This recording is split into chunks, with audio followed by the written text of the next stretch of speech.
Good morning. As if by magic, Anita has appeared after that video. And here with Anita, Indian fashion ambassador, who's gone from 2 sewing machines to a global fashion brand. Now, I visited Anita's, one of Anita's stores 15 minutes away on Saturday. And before you see any of the magnificent clothes, there is a wall that has pictures of these rural artisans. And on the wall, one of the posters said, "Revive, sustain, and empower." So why is that so important to your brand, and how did that start?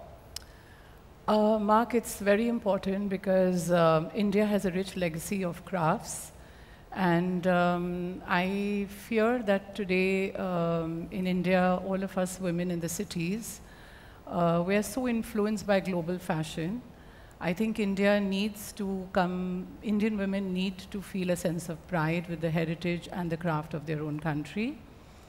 Not only that, I honestly feel the future of India lies with its women, and especially with the women in the villages of India. 70% of India is its villages, and as the minister just spoke, it's a huge, huge number of women who are talented, who've been using these crafts not really to be economically empowered. They've been using these crafts just for themselves, for their families, but today this craft can become a huge source of empowerment to them. So it's very, very important, and which is why, I think it's the need of the hour to empower our artisans. And this part of your work, it helped reverse the trend whereby these skills were dying or not being utilized in Indian villages, and Indian women were maybe looking to the cities for employment, but you help reverse the trend and help Indian women be empowered in their own I'm just village. a little drop in the ocean. There's so much that needs to be done, but there are huge, huge impacts when you take work back to the villages. Not only does it empower the artisan,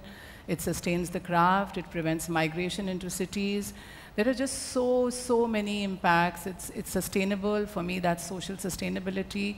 The impact is just huge to empower a woman. When you go to the villages and you just hear of how much this part-time work, and again, I'm a firm believer that women in the villages need to be able to work part-time, with all their household chores. They cannot go to factories and work. They cannot migrate to cities. So I'm a firm believer, as a woman myself, that it's important to empower women with work at her place, at her residence, where she lives. It's so much easier on her. We mentioned and a champion of part-time work for women. You mentioned in the green room that government policy has maybe taken your lead, and your work is definitely, it syncs up with Modi's work the government's work to empower villages. Now, how's... Yes, so what we do in Maharashtra, we have 2 projects. One is we work with NGOs who work with skilled artisans. Now, these are artisans who have the craft skill, and it's passed down from generation to generation. But in Maharashtra, we work with a lot of rural communities where there is no craft legacy. In fact, I have a very interesting story to tell you. When we first started our first project in Maharashtra, which was about 4.5 years ago, together with Member of Parliament Poona Mahajan, and we went into the village to basically set up a training center for the village. When we put up the first notice saying that we are setting up a training center for sewing and anyone can apply, we were quite shocked to discover that only 40 women applied, and it's no men, not a single man came forward.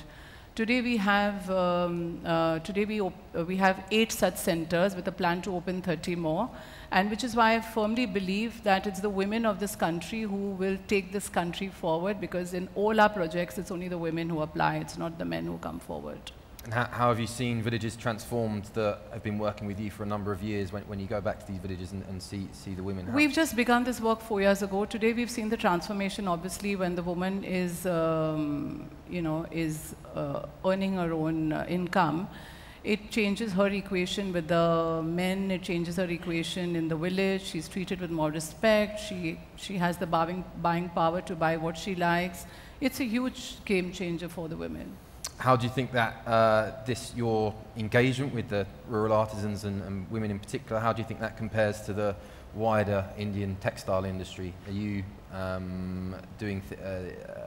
is the wider textile industry doing things a bit differently to you, or are they're coming to realize that they need to empower villages as well? I think the government feels very strongly, and the government has been encouraging most companies to go in and create employment in villages, and I think that is the way forward.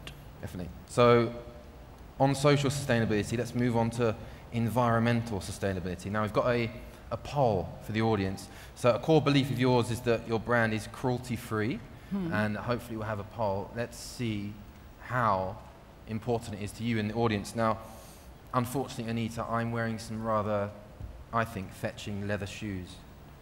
So is that, where do you think those leather shoes would never be an Anita Dongre shoe. I don't make leather shoes. I won't take that personally. There we go. So I'd probably, where would I go? For me, I'd go, it's become more important. So it's definitely something that has become more important to me, but again, I'm still wearing leather shoes, so am I a hypocrite, or? Oh, that's your personal belief, Mark, and I'm hoping that one day you will not buy leather shoes and buy vegan shoes. Okay, that goes out to everyone in the audience as well. So, on that note, you've previously said that you're sad that major luxury houses are now going sustainable.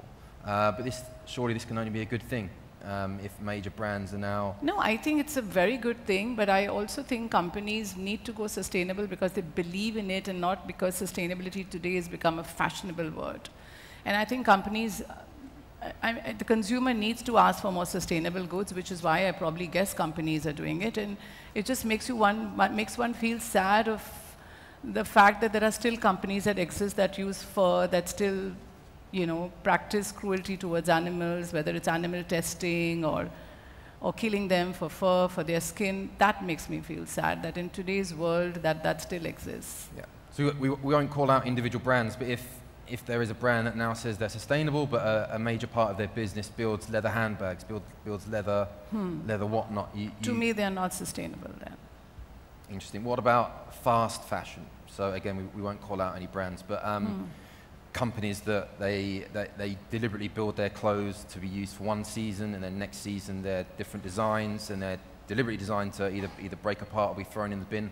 What's your view on these brands? I think today companies need to create good quality clothes. Clothing is important. It's an industry that provides employment to millions of people, but we need to create clothing in a responsible fashion, right from sourcing fabrics responsibility to manufacturing responsibly and selling them responsibly. So I just think you need to be mindful of what you do. So before we get Anita's story to hear, so you started with your brother and sister, correct? I started with my sister first. Sister first, yes. with started off with 2 sewing machines in one room. What was that like? How did you begin? I was really young. I was about, I think, all of 23, and with just a burning passion to create the designs that I had in my head and to become an entrepreneur. And I'm just blessed that though I came from a very traditional family, I fought my way and gave myself the opportunities to do what I did. And which is why today my work, I resonate with thousands of women that I see in Indian villages, because like the minister just said before me, that they all just need opportunity. Every woman needs an opportunity to be able to do what she wants to do and to have her voice. The minister said she didn't need advocates, male or female. Did you have any mentors or? No, not really, nobody. I just think you have to believe in yourself. So there's one quote that was amusing to me compared to where you are now.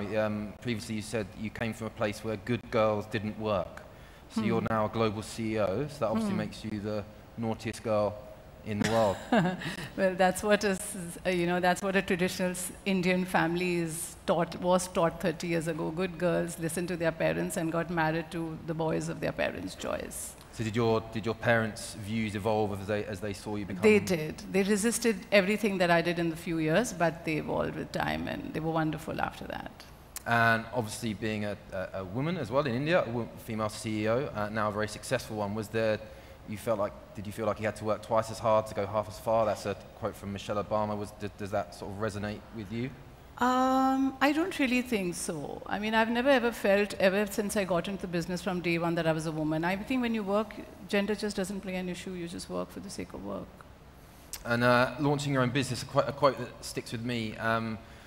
Running your own business is like jumping off a cliff and then trying to build the plane on the way down. Was running your own business, obviously you started by supplying to brands first, then you launched your own business. How's been running your own business? Obviously now it's got very successful, but were there times when you thought, oh my goodness, what the hell have I done? Sometimes just I think just sometimes the size and scale of the business sometimes scares me. What it's today, it's 1,000 stores today. It just scares me, but momentarily. And we have wonderful professionals in the company today, and I trust them to do what they do best. How do you feel young Indian female entrepreneurs, how is India different for them compared to when you were starting out? Is it easier? I think today is easier. Today, young Indian women have had the opportunity to go and study in the best schools globally, come back, and there's so much opportunity for the young Indian woman today, so much. Today is just, you know, it's perfect timing to be a young woman entrepreneur in India today. Yeah. Good. And your business has changed a little bit recently. So there was an investment by General Atlantic, PE firm. Yes. You now have a CEO. Yes. How has that changed your day-to-day? It's made me focus more on creativity, which is something I enjoy the most. So it's made my life easier. So again, there's another quote that said you were doing absolutely everything as CEO. You were designing. Yes, I mean when you're an entrepreneur and you've started, you literally do everything. So today it's a luxury for me to be able to do what I really like to do. Good stuff. So let's talk about your place and your design's place in modern India. So we mentioned previously that obviously I sit next to Malika Kapoor at work, so she told me this. Obviously I wouldn't necessarily know this myself, that a few years ago, well, maybe about a decade ago, it was more common that you might see a middle-class Indian woman go to a dinner party or see her friends and she was dressed in Western clothes, whereas now you're seen as part of the, helped the trend where now middle-class Indian ladies will more likely to wear traditional clothes. How do you think that relates to modern India? Is that an India that's now more confident in its past and more confident in its I definitely think the Indian woman is taking pride in her past, and I think whether she wears a Western outfit or an Indian outfit, she needs to wear something that she's comfortable with. I think what we need just more of is just more pride in our own craft legacy and in our own textiles. So, you know, you could be in a dress, you could be in a kurta, but I definitely think Indians should take pride in wearing Indian textiles because our Indian weavers and our artisans need their support.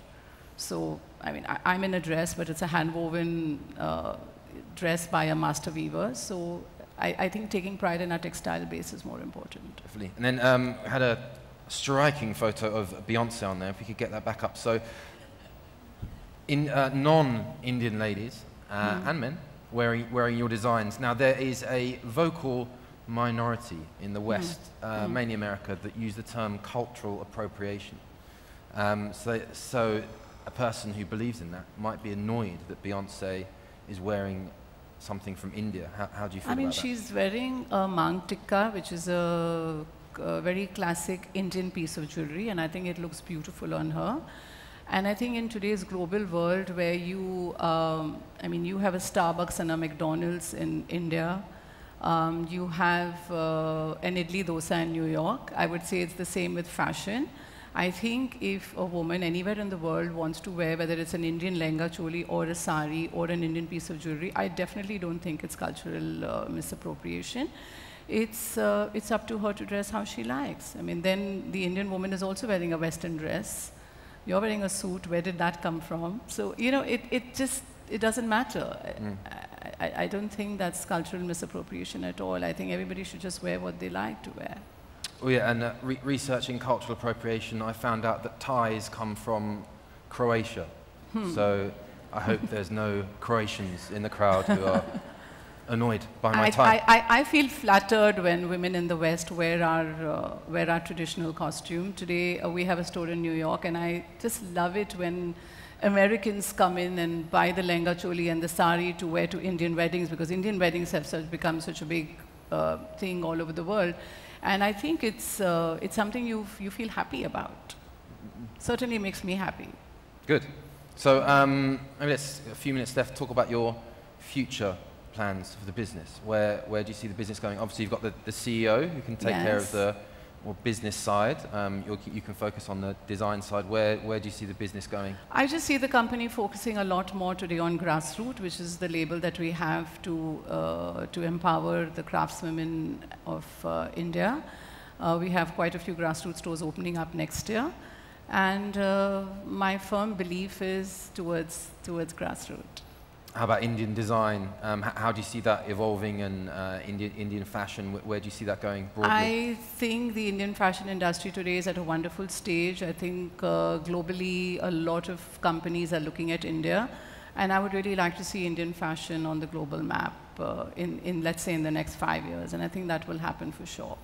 And Indian villages, obviously with your work and work of other companies as well to empower villages, particularly women, how do you see that helping modern India? I think it would be wonderful if companies like Uniqlo came in and started empowering artisans in villages of India, and we need many more like them. Definitely. And next year's collection, or next season's collection, are you working on that at the moment? What? Oh yes, we're working on a summer collection, which is again with crafts of India.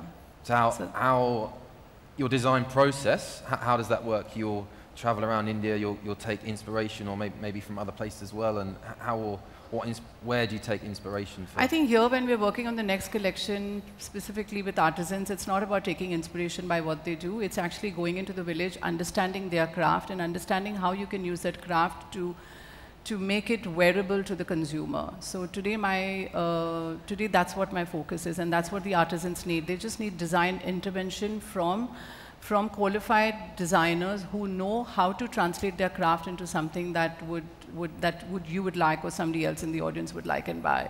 Because they have the skill, but they don't have the knowledge of design, and that's the partnership I see strengthening in future. And we had I think the minister's left the room, so we can talk about the minister. She's obviously the Minister for Textiles as well. How can the government help you and your industry with regards to policies? What needs to be done? I think the most successful government partnership we have is with the government of Maharashtra, which are the rural communities we have in Maharashtra, and that's been a very, very successful partnership and has been very speedy, very quick. We have, like I said, 8 centers, and we already have in the pipeline another 22 more to take it to 30. So I think one needs more successful government-private partnerships, exactly like the one that we have with the Maharashtra government. Good stuff. Okay, well, thank you for your time, Anita. We'll leave it there. And some messages from Anita on how she's working to empower rural India, rural Indian village, and their women working there. And thank you for your time. We'll go to the next session.